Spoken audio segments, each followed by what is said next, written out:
Matt-Trakker's gonna leave the nation, and Spectrum's got such supervision. Mask is a mighty power that could save the day.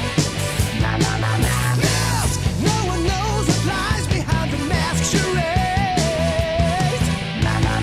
Mask, always riding out on Venom's trail. Comes to the laser rays, fire away.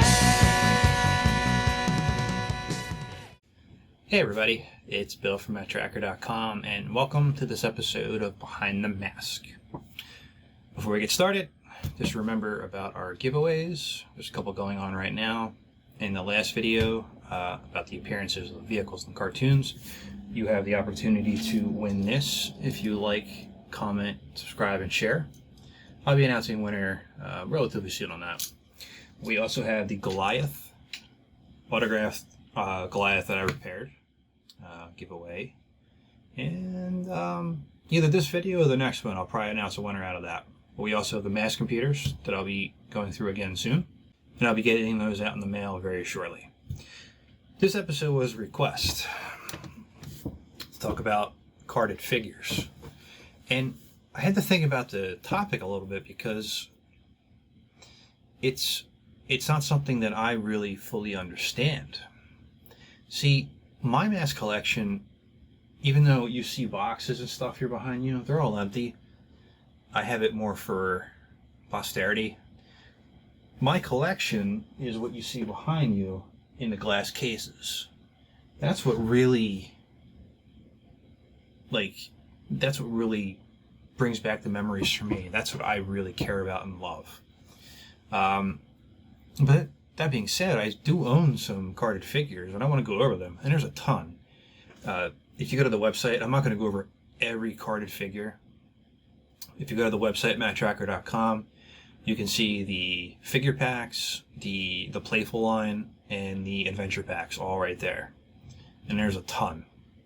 I mean, it would be a 2-hour video, essentially. But I'm going to go over what I have and then talk about those figures exactly, how they are, and take it from there.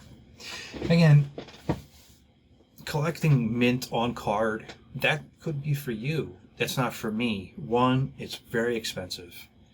And I don't have the funds to be able to do that.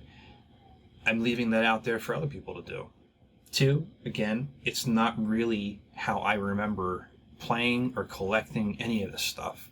It was never meant to be in a package for me. It was meant to be opened and looked at and held. So that's part of it too. And three, well, they're hard to find mint on card. You could spend a long time actually trying to dig around and finding these things. And there are some variables to take into account when you're looking for mint on card. And I'll show you examples of pristine mint on card and some examples of maybe you should burn that. So I'm going to go with a couple of the ones I have here. So just bear with me 1 second. I got to get them up on the table here. So I'm going to start with my favorite mint on, well, not mint on card, but on card figure that I have. And that is this. The playful Cliff Taggart gun turret set that belongs to a train set.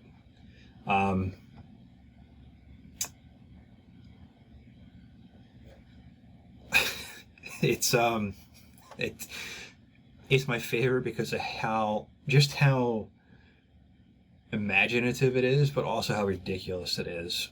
I would never think to see this anywhere.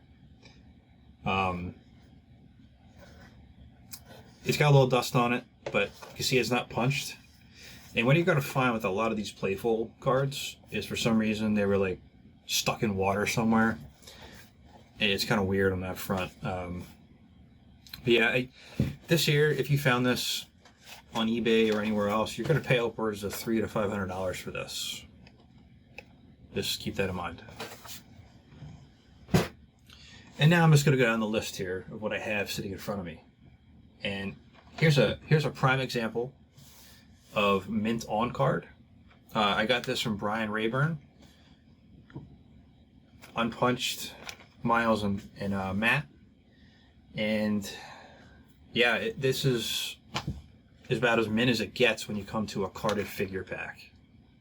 Is it dust? Sure, but I'm thinking about sending it away to get graded. I just haven't done it yet.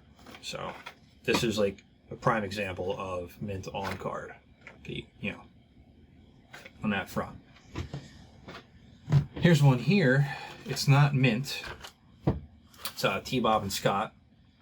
There's a little piece of tape here to hold it in place. I bought it like this just because it was cheaper, and you know the bubble was there. I just couldn't reattach it. So I got Scott and T-Bob that didn't have the same kind of backing as the other sets would have during this time. As you can see, since it was more of a vehicle set, I guess. So you have that there, Scott and T-Bob.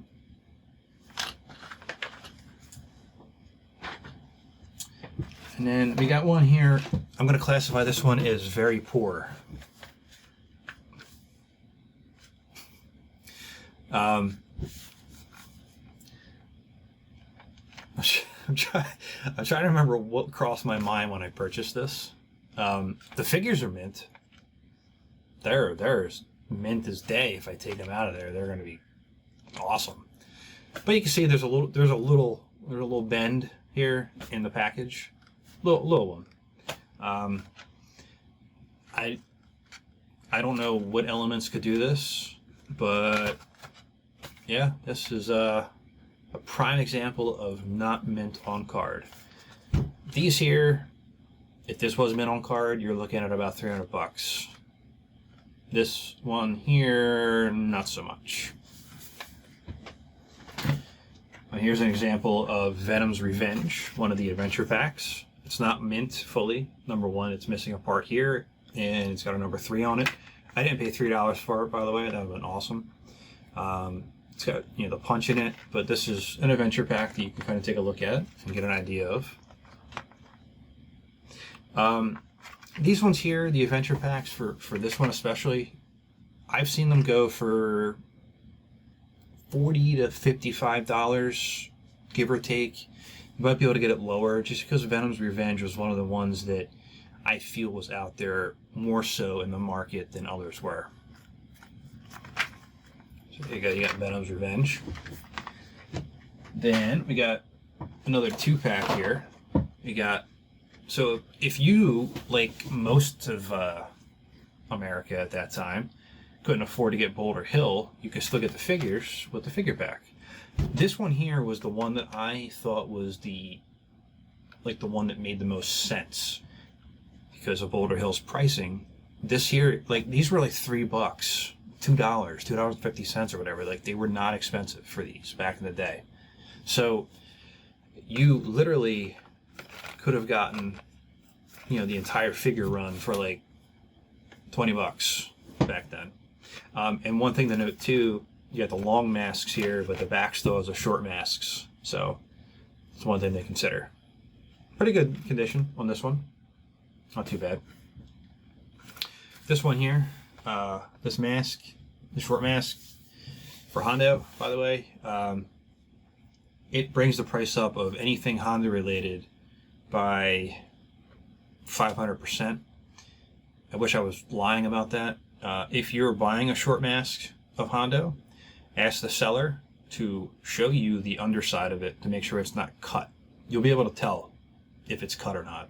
I don't want you to get ripped off, so just keep that in mind. That's Buddy and Alex. And yeah, there you go. And we got another adventure pack here. This was a Christmas gift a few years ago for my wife. Got Bruce Sato from Rescue Mission, unpunched. Really good condition. This one here was one of my favorites growing up, just because it came with the skis. I don't know what it was about skis, but it made me feel like I had a completely different figure, even though it was the repaint from, you know, the Rhino version of the character. it really, it had a lot going on for it for as minimal as it was. You know, you take the skis, turn it into a helicopter. It just kind of transformed what you were doing. Again, unpunched, hard to come by, really good condition. You know, it's bent in the corner here a little bit, but in this condition, you're probably going to pay about $150, roughly. But you can get them lower if they're punched, like $65, give or take. And it's a big difference on those fronts. And then we come to this little guy here, another of the Playful line. We got, let's see, hold on one second. So this is Matt-Trakker wearing Ace Riker's costume in a different color with the jet for Ace Riker in an unpunched Playful box. This here, similar to the Cliff Dagger set, you're gonna spend a couple $100 trying to get it in this condition. Even though there's a bend in it, you're gonna still spend some money on it. There's other ones out there too of these. There's like a motorcycle one, different colors of this, and there's a lot of different variations of the figure as well. So you might see this exact same packaging. It might come with sly racks. It might come with a different color of Ace Riker with Matt's head. All kinds of crazy stuff with this one. I'm hoping to talk to the owner and founder of Playful, but it hasn't happened yet because there's a lot of questions I have about some of the unique toys that they put out here, because I love a lot of them and I just want to know how many there are. So hopefully one day. And finally, we'll come to my last carded figure.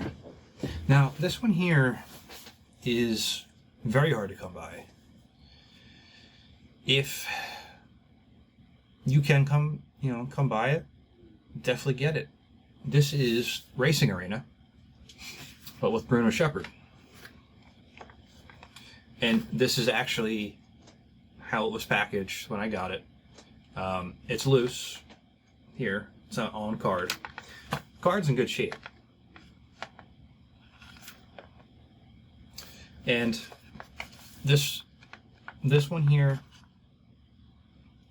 I can't actually give you a price point on what you're going to pay for this because there are so few of them around that it's hard to say what it's worth. I know loose, you're going to pay $100 for the figure, the mask, the guns, the base, and the backpack, give or take. There's a lot of loose ones. I've never really seen any of them on cards for sale on eBay or anywhere else. So keep that in mind as you're collecting and looking. If you do come across it, you're going to pay a pretty penny because most likely the person selling it's going to know what they have.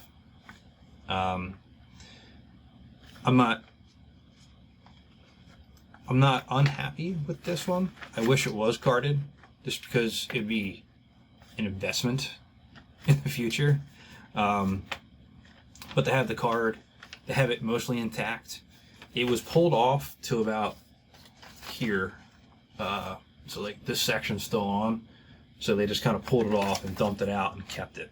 So still on the card, just a little piece of tape here. Masking tape doesn't pull anything off if you're looking into something like that. Punched, unfortunately, but can't have everything. But that's my carded set. I don't have many other ones. I do have the Tracker one from the G.I. Joe line, but I wanted to talk about the carded ones that I have and ask, which ones do you have in your collection? Do you have just one? Do you have them all? Which ones do you feel were the best out of the bunch? There were so many different variations, and I want to hear your opinion on that. So in the comments below, please let me know that. And if you have any suggestions for topics for future episodes, let me know in the comments as well. And until next time, please like, comment, and subscribe to help keep Mask alive. And this is Bill from Matt-Trakker.com, and I'll talk to you later. It's gonna leave the nation.